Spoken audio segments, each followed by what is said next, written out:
여러분이 가장 두려워하는 일은 무엇인가요? 가족에게 외면당하는 것, 가장 가까운 사람에게 무시당하는 것, 혹은 내가 베푼 호의가 당연한 것으로 여겨지는 것. 이 중 하나라도 해당된다면 여러분은 이미 한 번쯤 깊은 상처를 받았을지도 모릅니다. 사람은 누구나 좋은 관계를 유지하고 싶어 합니다. 특히 가족 사이에서는 더욱 그렇습니다. 어머니는 며느리와 사이좋게 지내고 싶고, 며느리는 시어머니와 원만한 관계를 유지하고 싶어 합니다. 하지만 문제는 이 과정에서 너무 좋은 관계를 만들려다 오히려 관계가 불편해지는 경우가 많다는 것입니다. 좋은 시어머니가 되려는 마음이 결국 쉬운 시어머니가 되어버리는 과정. 이 과정이 어떻게 진행되는지, 그리고 왜 며느리와 너무 친해질 필요가 없는지에 대해 오늘 이야기해 보려고 합니다. 한 가지 사연을 소개해 드리겠습니다. 한 여성은 아들의 결혼을 앞두고 며느리와 친밀한 관계를 맺고 싶었습니다. 그래서 결혼 전부터 자주 연락을 하고 이야기도 많이 나누고 함께 쇼핑을 다니며 시간을 보냈습니다. 결혼 후에도 상황은 비슷했습니다. 아들이 바쁠 때면 며느리와 단둘이 만나 식사를 했고, 기념일마다 선물을 주고받으며 친한 친구처럼 지냈습니다. 그녀는 자신의 방식이 최고의 시어머니가 되는 길이라 믿었습니다. 그러던 어느 날, 며느리가 결혼기념일 여행을 계획하며 어머니에게 아이를 맡길 수 있냐고 물었습니다. 당연히 맡아주겠다고 했고, 며느리는 고맙다고 인사를 했습니다. 하지만 그 이후부터 며느리의 태도가 조금씩 변하기 시작했습니다. 별 일이 없어도 아이를 맡기려 하고, 어머니는 일을 흔쾌히 맡아줬지만 점점 고마워하지 않는 것 같아 보였습니다. 처음에는 자주 오던 연락이 줄어들었고, 이전에는 신경 써서 골라주던 선물도 점점 형식적인 것으로 바뀌었습니다. 어머니는 이상한 기분이 들었지만 대수롭지 않게 생각했습니다. 그러던 어느 날, 며느리와의 관계에 대해 아들에게 이야기했을 때 충격적인 말을 들었습니다. 아들은 이렇게 말했습니다. 어머니가 조금 바라시는 게 많은 것 같아서 며느리가 부담스러워하는 것 같아요. 그 순간 어머니는 알았습니다. 자신이 애써 만들어온 관계가 며느리에게는 오히려 부담이었음을. 며느리는 부담스럽다고 말하지만 자기 편하기 위해 아기를 맡기고 본인을 진심으로 생각하지 않았다는 것을. 그리고 그제야 깨달았습니다. 좋은 시어머니가 되려는 노력이 결국 쉬운 시어머니로 이어질 수밖에 없었다는 것을. 그렇다면 왜 이런 일이 벌어지는 걸까요? 왜 시어머니가 며느리와 지나치게 친해지려고 하면 오히려 관계가 멀어지는 걸까요? 이번에는 그 이유를 깊이 들여다보겠습니다. 여러분은 누군가에게 너무 잘해줬다가 그 호의가 당연한 것이 되어버린 경험이 있나요? 처음에는 감사하다고 했던 사람이 나중에는 그것을 요구하게 되고, 더 나아가 의무처럼 여기는 순간이 찾아옵니다.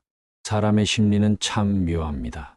처음에는 작은 배려에도 감동하지만 그 배려가 계속되면 당연한 것이 됩니다. 그리고 한번 당연해진 것은 없어질 때 불만으로 변합니다. 시어머니와 며느리의 관계도 마찬가지입니다. 시어머니가 며느리에게 너무 잘해주면 처음에는 며느리도 고맙게 생각합니다. 하지만 시간이 지나면서 그 호의가 당연한 것이 되는 순간이 옵니다. 처음에는 함께 시간을 보내는 것을 즐거워했지만 나중에는 왜 매번 시간을 내야 하지라는 생각이 들고, 선물을 받을 때마다 고마워했지만 나중에는 이번에는 어떤 선물을 주려나라고 기대하게 됩니다. 그리고 만약 어느 날 그 호의가 줄어들거나 멈춘다면 그때부터 서운함을 느끼게 됩니다. 이런 심리를 잘 보여주는 사연이 있습니다. 한 여성은 결혼 후 시어머니와 매우 가까운 사이를 유지했습니다. 시어머니가 자신을 친딸처럼 대했기 때문에 며느리도 시어머니를 친정어머니처럼 여기려고 했습니다. 자주 연락하고 함께 여행도 가고 서로에게 고민을 털어놓으며 아주 친밀한 관계를 유지했습니다. 그런데 시간이 지나면서 며느리는 점점 피로감을 느끼기 시작했습니다. 처음에는 시어머니의 연락이 반가웠지만 점점 의무처럼 느껴졌습니다. 가끔 쉬고 싶을 때도 시어머니가 연락하면 응답해야 했고, 일정이 바쁠 때도 시어머니가 부탁하면 시간을 내야 했습니다. 하지만 며느리는 그것을 불평할 수 없었습니다. 왜냐하면 시어머니는 자신에게 언제나 친절했고 따뜻했기 때문입니다. 자신이 시어머니를 피하면 마치 배은망덕한 사람이 되는 것 같았고, 그 죄책감이 며느리를 더 지치게 만들었습니다. 결국 며느리는 점점 연락을 줄이기 시작했습니다. 처음에는 주 2회 하던 전화를 주 1회로 줄였고, 나중에는 2주에 한 번으로 줄였습니다.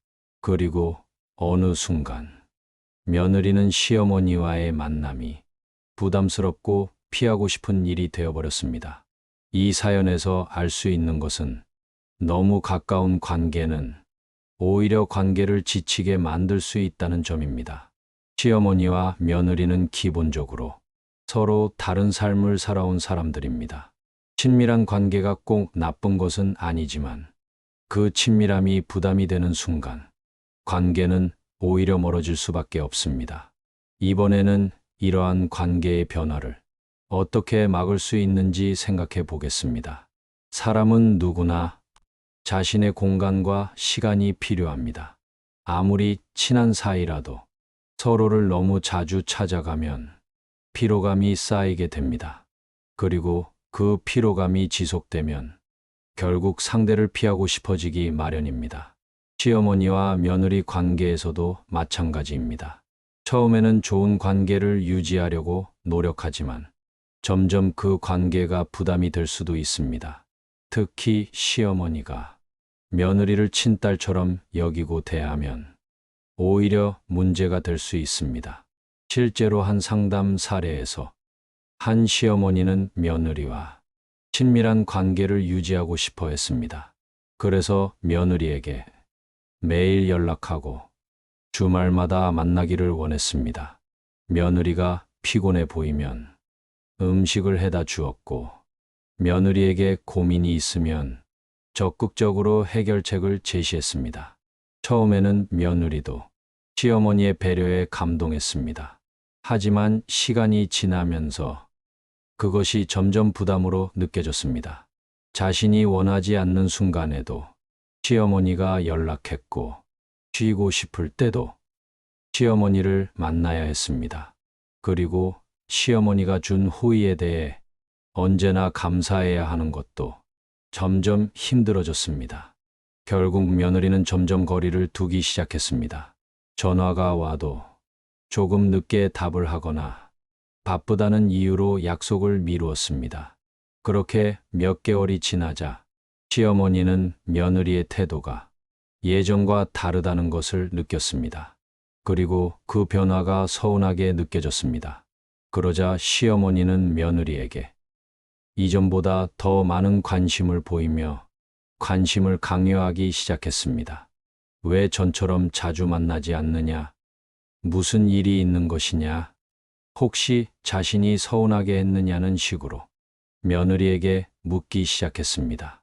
하지만 이런 태도는 오히려 며느리를 더 지치게 만들었습니다.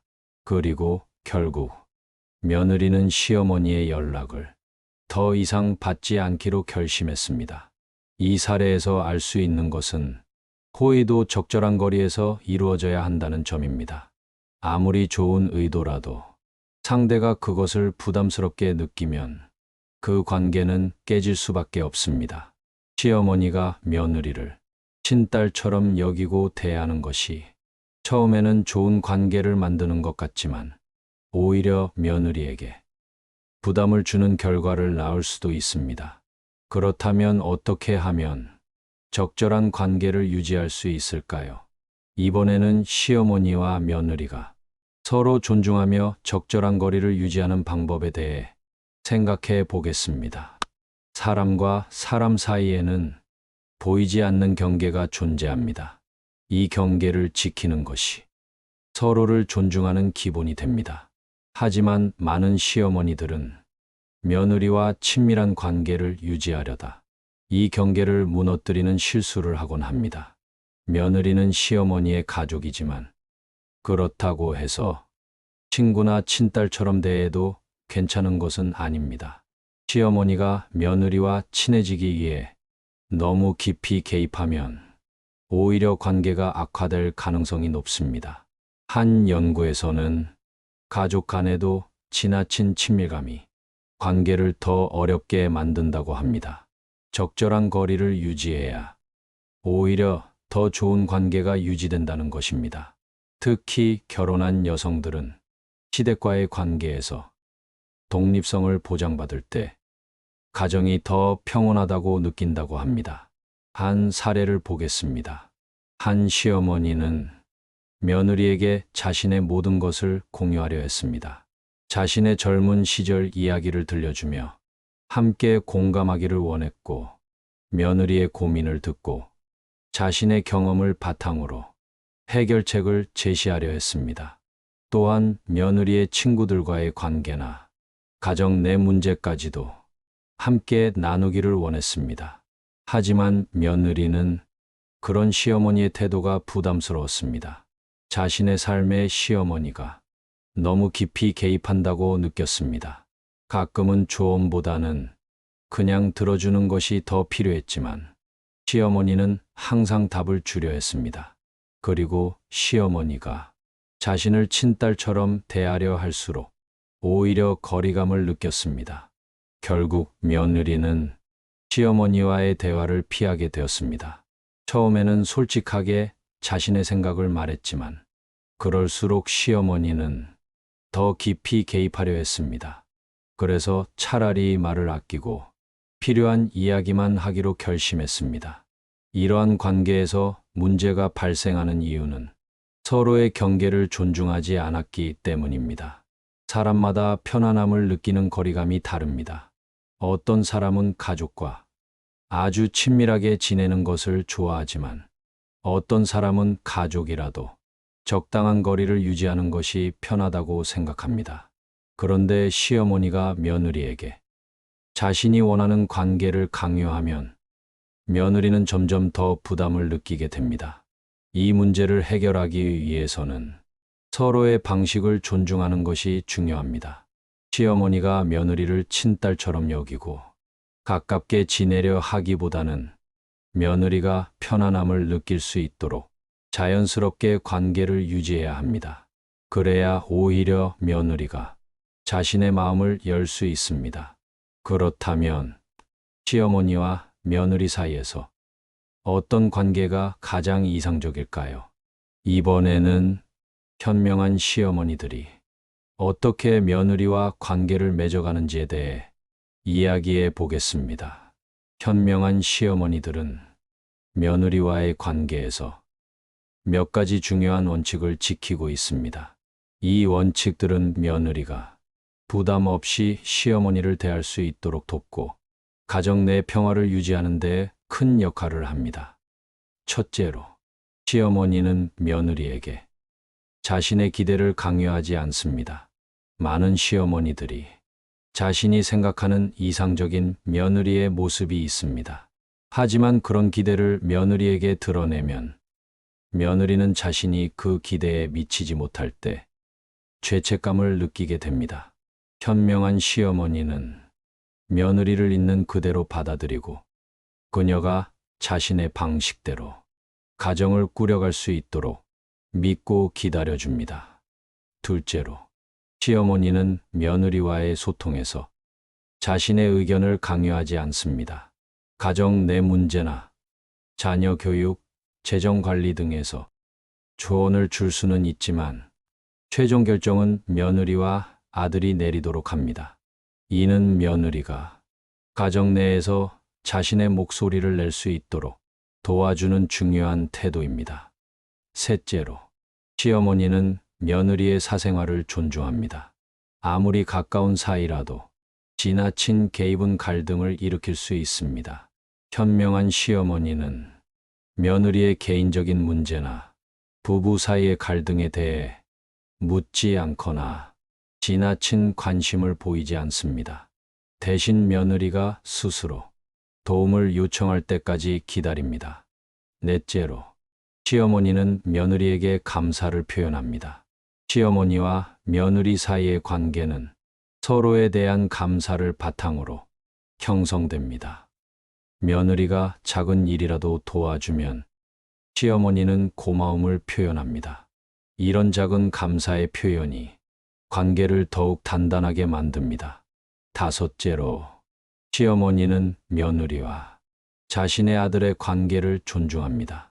어떤 시어머니들은 아들과의 친밀함을 유지하기 위해 며느리와 경쟁하려고 합니다. 하지만 현명한 시어머니는 아들과 며느리의 관계를 존중하고 그들만의 시간을 보장해 줍니다. 이런 태도는 가정 내 평화를 유지하는 데 큰 도움이 됩니다. 마지막으로, 시어머니는 스스로의 삶을 가집니다. 며느리와의 관계에 너무 많은 에너지를 쏟기보다는 자신의 취미와 활동을 통해 개인적인 만족을 추구합니다. 이는 시어머니가 자신의 삶을 행복하게 만들어 다른 가족 구성원들에게도 긍정적인 영향을 미칠 수 있게 합니다. 이러한 원칙을 지키는 시어머니들은 며느리에게 존경받고 사랑받는 존재가 됩니다. 며느리도 이러한 시어머니를 친정어머니처럼 여기며 자연스럽게 마음을 열게 됩니다. 여러분은 어떠신가요? 여러분이 시어머니라면 이 원칙들을 지키고 있나요? 혹은 며느리라면 여러분의 시어머니는 이런 원칙을 지키고 있나요? 이제는 서로의 관계를 돌아보고 더 나은 관계를 만들어가는 것이 중요합니다. 이번에는 철학자와 심리학자들이 말하는 가족 관계의 본질에 대해 살펴보겠습니다.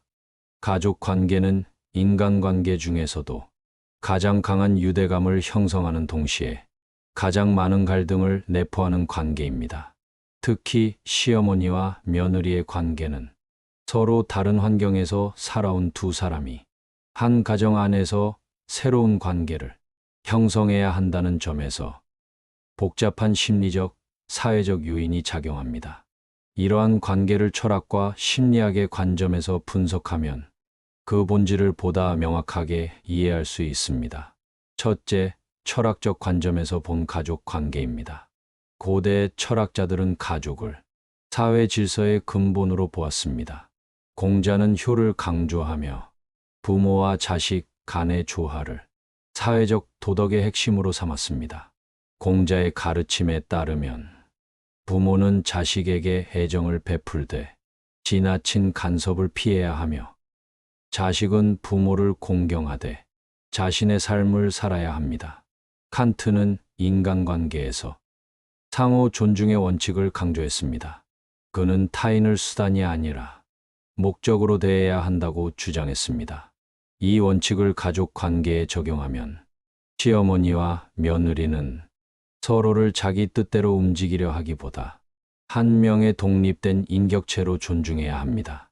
시어머니가 며느리를 자신의 기대에 맞추려 하거나 며느리가 시어머니를 무조건적인 장애물로 여긴다면 관계는 불필요한 긴장 속에 놓이게 됩니다. 쇼펜하우어는 인간 본성이 근본적으로 이기적이므로 모든 관계는 갈등을 내포한다고 보았습니다. 그의 철학에 따르면 시어머니와 며느리 관계에서 갈등이 발생하는 것은 서로가 자신의 이익을 먼저 고려하기 때문입니다. 그러므로 갈등을 줄이기 위해서는 상대방의 입장에서 생각하는 연습이 필요합니다. 자신의 감정을 먼저 앞세우기보다 상대의 입장에서 한 번 더 생각할 때 관계의 긴장을 줄일 수 있습니다. 둘째, 심리학적 관점에서 본 가족 관계입니다. 현대 심리학에서는 가족 관계를 형성하는 요인 중 하나로 애착 이론을 제시합니다. 어린 시절 부모와의 관계에서 형성된 애착 유형이 결혼 후 시어머니와 며느리 관계에도 영향을 미칩니다. 예를 들어 부모로부터 안정적인 사랑을 받으며 자란 사람은 새로운 가족 관계에서도 심리적 안정감을 유지하기 쉽습니다. 반면 어린 시절 부모와의 관계에서 불안정한 애착을 형성한 경우 시어머니와 며느리 관계에서도 쉽게 오해와 불신을 경험할 가능성이 높습니다. 또한 심리학에서는 세대 간 가치관 차이를 갈등의 주요 원인으로 분석합니다.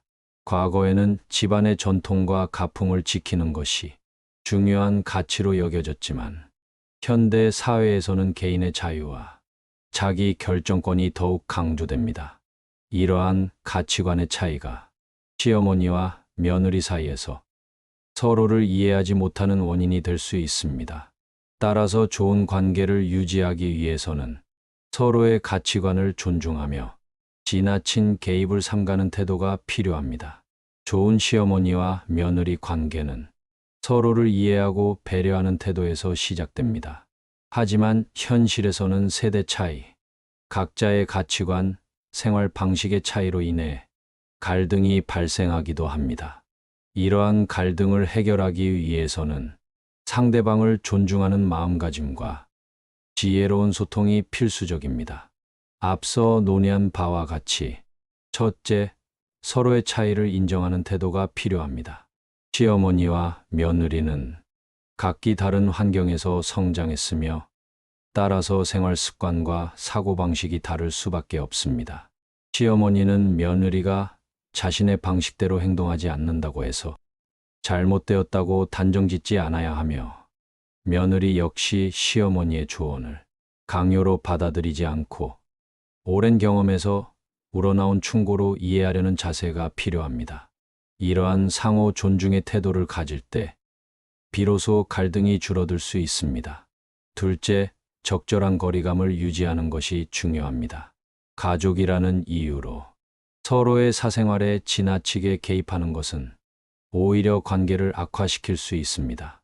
시어머니는 며느리의 생활 방식과 가정 운영 방식에 대해 지나친 간섭을 피하고 며느리 역시 시어머니를 독립적인 인격체로 존중하며 필요할 때만 도움을 요청하는 것이 좋습니다. 이러한 거리감이 유지될 때 각자의 삶을 존중하면서도 정서적으로 가까운 관계를 형성할 수 있습니다. 셋째, 직접적인 소통이 오해를 줄이는 핵심입니다. 가족 간의 갈등은 대부분 불명확한 의사소통에서 비롯됩니다. 특히 시어머니와 며느리 관계에서는 감정을 숨기거나 서로 눈치를 보느라 솔직한 대화가 부족한 경우가 많습니다. 이럴 때는 상대방에게 불편한 점이나 서운한 감정을 직접 표현하는 것이 중요합니다. 시어머니가 며느리에게 요즘 힘들어 보이던데 괜찮니? 라고 먼저 물어본다면 갈등이 커지기 전에 대화를 통해 해결할 수 있습니다. 반대로 며느리도 시어머니가 불편해하는 부분이 있다면 혹시 제가 신경 쓰이게 한 부분이 있을까요? 라고 먼저 다가가며 긍정적인 관계를 유지할 수 있습니다. 이처럼 서로의 차이를 이해하고 적절한 거리감을 유지하며 솔직하게 소통하는 것이 좋은 관계를 유지하는 핵심입니다. 갈등이 완전히 사라지는 것은 어려울 수 있지만 서로 노력한다면 충돌을 최소화하고 더 건강한 관계를 만들어갈 수 있습니다. 결국 시어머니와 며느리 관계는 일방적인 희생이나 양보가 아닌 서로를 이해하고 존중하는 균형에서 비롯됩니다. 상대방을 바꾸려 하기보다 서로의 입장을 이해하려는 노력이 있을 때 더 따뜻하고 안정적인 관계를 형성할 수 있습니다. 그렇게 될 때 시어머니와 며느리는 가족이라는 이름으로 묶인 단순한 관계를 넘어 진정으로 서로를 이해하는 사람이 될 수 있습니다. 가족이라는 이름 아래에서도 관계는 자연스럽게 유지되는 것이 아니라 서로의 노력과 배려로 만들어지는 것입니다. 시어머니와 며느리 역시 예외가 아닙니다. 조금 더 이해하려는 마음, 조금 더 존중하려는 태도가 쌓일 때 비로소 따뜻한 가족이 될 수 있습니다. 완벽한 관계는 없지만 서로를 향한 작은 노력들이 모여 더 나은 관계를 만들어갈 수 있기를 바랍니다. 영상 시청해 주셔서 감사드리며 구독, 좋아요, 알림 설정은 큰 힘이 됩니다. 지혜의 레코드였습니다.